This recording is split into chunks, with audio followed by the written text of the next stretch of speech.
Halo guys, balik lagi bersama saya Spencer. Dan hari ini kita akan rakit PC yang ukurannya agak kecil dari biasanya. Kan selama ini gue akan rakit PC yang mid tower, yang emang tempatnya tuh cukup luas dan yang lebih gampang lah untuk taruh komponen-komponen di dalamnya. Alasan kenapa gue mau rakit PC yang mini ITX adalah karena gue penasaran sama thermalsnya dan juga untuk pengalaman aja. Soalnya kan ini baru pertama kali gue ngerakit PC mini ITX.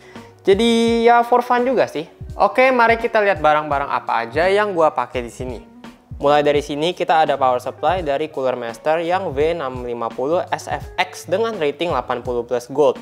Ini udah mampu untuk running RTX 3080 dan juga AMD Ryzen 9 5950X. Dan untuk sistem ini gua akan pakai RTX 3060 Ti dan Intel Core i7 11700. Jadi seharusnya power supply ini udah sangat cukup.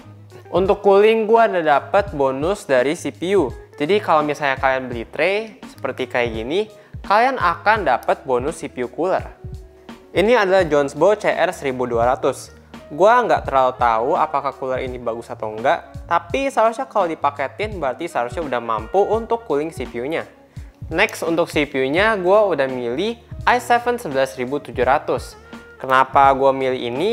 Karena ini CPU udah punya 8 cores and 16 threads, yang berarti udah cukup banget untuk edit video ataupun mau edit foto. Kalau kalian tanya kenapa gue nggak pakai CPU dari AMD, ya karena harganya dari i7 11700 ini lebih murah daripada AMD Ryzen 7 5800X, yang keduanya sama-sama punya 8 core and 16 threads. So this is an obvious choice. Untuk SSD-nya gue pilih merek dari Adata.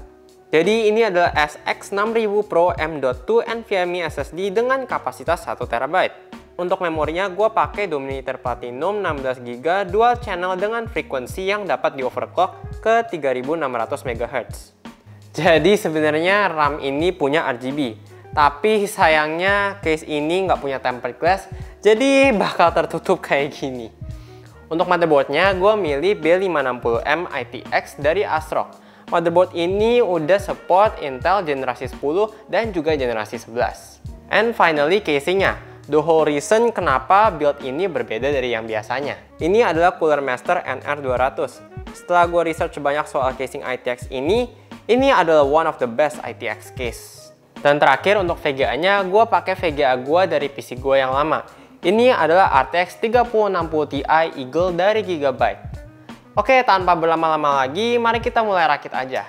But first, kita ambil dulu VGA dari PC gue yang lama, yang di belakang ini.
Oke, jadi udah selesai.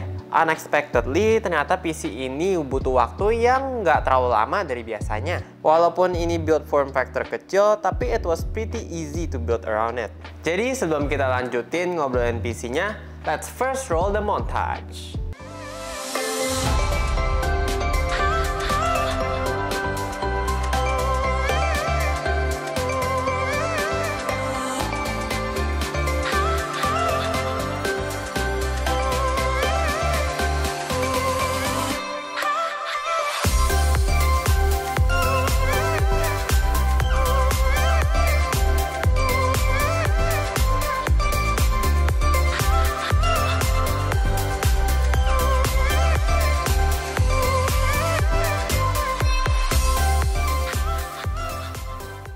Jadi gue udah selesai install Windows dan juga coba-coba main game di PC ini. Saat ngerakit ini lumayan enjoyable sih rasanya. Kalau kalian sadar, ini bukan step by step guide untuk ngerakit PC, karena ini juga build pertama gue untuk form factor ini. Kalau kalian misalnya masih belum pede untuk ngerakit PC yang form factor kecil ini, gue bisa bilang untuk pemula cukup gampang sih ngerakitnya. Yang bikin lebih nyaman lagi adalah komponen-komponen yang gue pilih di sini nggak terlalu besar, jadi cukup ada space untuk masukin ke dalam case yang sekecil ini. Kalian juga bisa pasang all-in-one liquid cooling dalam case ini. Jadi case ini udah ada bracket yang dimana kalian bisa taruh radiatornya. Terus pas kalian udah pasang radiatornya, tinggal taruh aja kayak gini. Tapi karena gue nggak pakai, jadi gue taruh aja. Untuk bagian atas, kalian hanya bisa pasang dua kipas yang ukurannya 120 mm. Dan kalau kalian mau pasang vertical GPU, ini case support juga. Jadi nanti GPU-nya bakal ada di sini dan radiatornya bakal ada di bawah.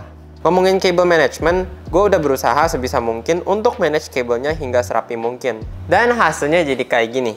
Ya menurut gue I did quite a great job sih. Oh ya, hal yang paling bikin gampang untuk colok-colokin kabelnya ada di bagian connectors and onboard headers-nya. Jadi itu kabel-kabelnya udah digabungin, nggak seperti biasanya yang emang terpisah. More cases should be like this. Enaknya juga kalau pakai power supply yang fully modular, kita cuma colok kabel yang kita perluin. Dan yang nggak kita pakai, kita bisa simpan aja. Jadi lebih ada space dan kita nggak harus selip-selipin kabelnya di samping. Makanya itu gue suggest untuk milih power supply yang fully modular. Dan ini berlaku juga untuk case mid tower. Untuk cable manage-nya, gue jalurin kabelnya dari belakang biar dia nggak terlalu kelihatan padat.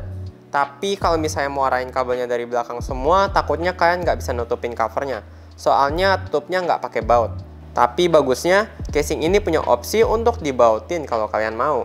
Dan untuk GPU-nya, casing ini punya ruang untuk menampung GPU dengan length 330 mm.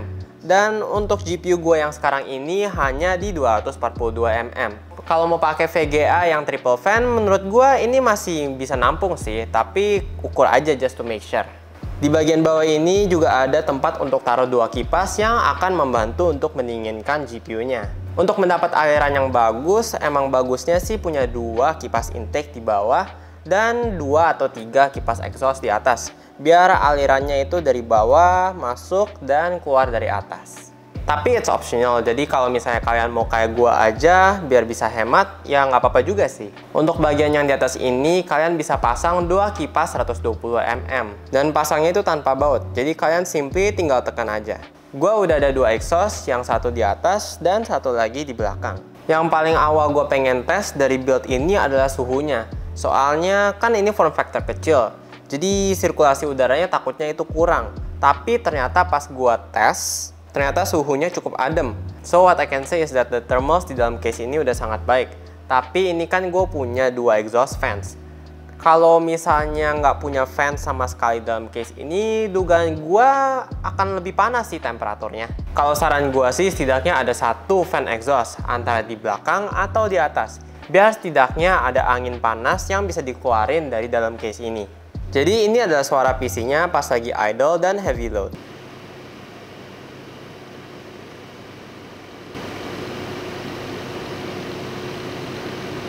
Menurut gua udah cukup silent sih PC ini, dan juga suhunya yang sangat adem. Untuk RAM-nya emang keren sih, soalnya emang ada RGB-nya. Kalau RGB Corsair menurut gua udah paling keren lah. Kalau kalian misalnya baru lihat PC dengan ukuran yang sekecil ini, pasti kalian mikir performanya nggak akan sebagus PC yang ukurannya seperti biasa, yang mid tower. Well, let's see the benchmark.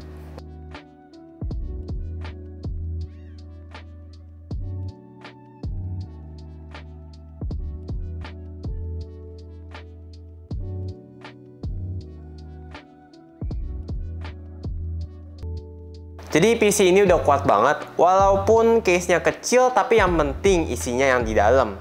PC ini udah bisa dibilang di kategori high-end lah. VGA-nya udah paling terbaru dan juga prosesornya paling terbaru, yaitu 11 Gen punya. Untuk casingnya ini udah bagus banget untuk kalian yang tertarik untuk build PC dengan form factor kecil ini. Dan juga sangat gampang kok untuk build di dalamnya. Kalau misalnya kalian baru pertama kali rakit PC, casing ini udah aman banget kok. Desainnya very simple and minimalistic, jadi cocok aja kalau misalnya kalian mau taruh case ini dimanapun. Kalau kalian mau case yang kayak gini tapi bisa lihat isinya, ada yang Cooler Master NR200P. Case-nya udah ada tempered glass dan juga ada 2 exhaust fans yang di atas. Dan kalian juga dapat riser cable untuk mount GPU kalian secara vertikal. Kalian cukup nambah 500.000 dari casing ini, so I think it's still a good choice. Tapi disclaimer aja, thermosnya bisa di-expect nggak akan sebagus yang ini punya. Oke, jadi itu aja. Kalau kalian misalnya mau ikutin racikan PC gue yang ini punya, gue akan taruh link di bawah. Demikian rakitan PC Mini ITX di video kali ini. Jika kalian suka dengan videonya, boleh like aja di bawah. Dan jika tidak, ada tombol dislike di sampingnya. Thank you banget bagi kalian yang udah nonton sampai akhir. See you again next video. Peace out.